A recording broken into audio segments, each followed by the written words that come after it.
Number-wise, I would personally say around $80,000. My perfect salary would probably have to be $100,000. My perfect salary would be $350,000. My perfect salary would be $200,000 a year. 谈起理想薪水，每个人的数字可能差了10万8千里。但根据拿下诺贝尔经济学奖的心理学家康纳曼在2010年的研究，却是有一个符合普世价值的数字。专家认为，年收入只要超过7.5万美元，也就是大约225万台币，带来的幸福感其实都是大同小异。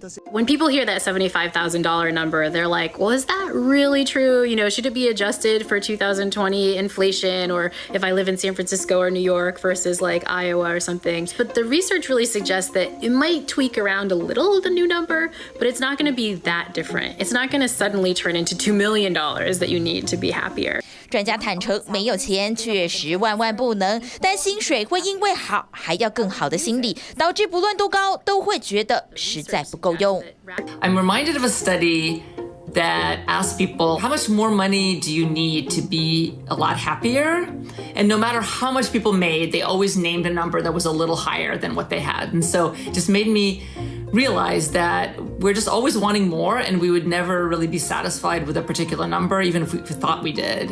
多年来研究幸福心理的耶鲁大学专家甚至直言，过高的薪水反而会成为牢笼，让人离幸福快乐总是有一段距离。In fact, there's a lot of folks who experience what's called golden handcuffs. In other words, they're trapped in this job that's paying them a lot of money, but that they absolutely hate it. But now that they're at a salary level where they're earning, $500,000 a year, it's really hard to shift, right? Because you bought a more expensive house, you bought a more expensive car, and so on.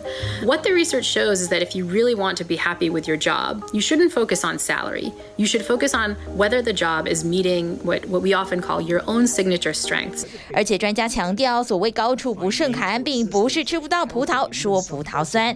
根据研究显示，金字塔顶端的人群往往会觉得孤独。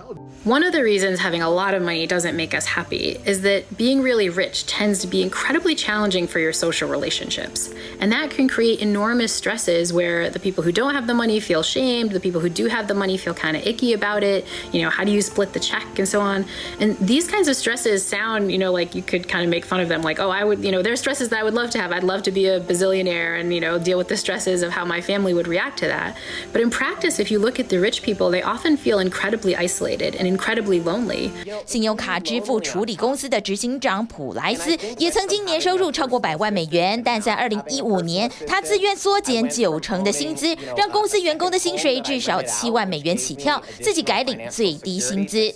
不但公司的业绩3倍翻涨，普莱斯说自己也比以前更开心。Instead of taking a helicopter up to all the peaks of Alaska and snowboarding down, I have to climb up. And it takes me 2 or 3 days before what took me like a half hour to do. But it's still pretty darn cool to be able to climb the mountain in Alaska, which I can do on $70,000 a year.